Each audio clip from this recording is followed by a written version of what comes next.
નમસ્કાર દર્શક મિત્રો, આપ જોઈ રહ્યા છો અટલ રક્ષા ન્યૂઝ. હું છું મેઘા અગ્રાવત. જોઈએ સમાચાર વિગતવાર.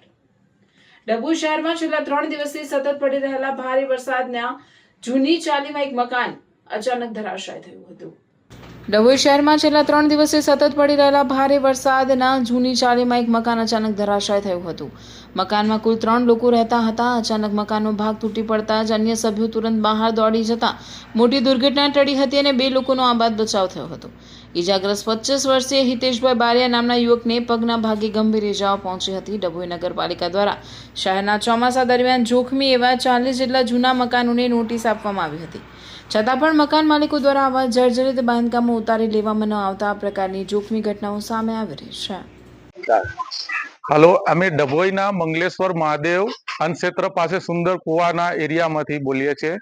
અમારી જૂની ઇમારત તો છે જ, પણ કોઈક સંજોગ એવો નહોતો કે જેથી કરીને આ દિવાલ પડી જાય. કોઈ સપનામાં એવું ખ્યાલ નહોતો કે આ દિવાલ પડશે એવું. અને રાત્રે લગભગ 9:30 પોણા 10 અંતરમાં આ દિવાલ અચાનક જ ઢસડી પડી.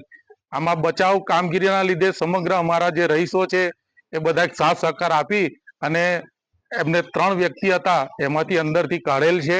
અને એક વ્યક્તિ જે છે, જે અમારો ભત્રીજો થાય, એને પગમાં થોડી ઈજા થયેલ છે. તો સરકારશ્રીને અમારી એટલી જ નમ્ર અપીલ કે અમને રાહતની કોઈ કામ એક આપે તો અમે ફરી પાછા આ રીતનું બાંધકામ કરી શકીએ અને રહીશો અમારી રીતે શાંતિપૂર્વક રહી શકીએ. અત્યારે તો અમારી પાસે કોઈ એવું સ્કોપ જ નથી કે અમે હવે કરીએ શું, એ મોટી મુસીબતમાં આવી ગયા છે. ને ગઈકાલ રાતથી જ્યારે આ બનાવ બની ગયો તે જ વખતે અમે આખો જે એરિયો છે, અમે આખી રાત એકદમ જીવના પડીકાની માફક આખી રાત એવી કાઢેલ છે, ઊંઘ ઉજાગરા વેઠીને. અત્યારે લોકોને વાગ્યું એક ભાઈને જ વાગેલ છે. એમાં 3 વ્યક્તિ અંદર સૂતા હતા અને એક બેન હતા, એક નાની છોકરી હતી અને એક જિજ્ઞેશભાઈ કરીને હતા.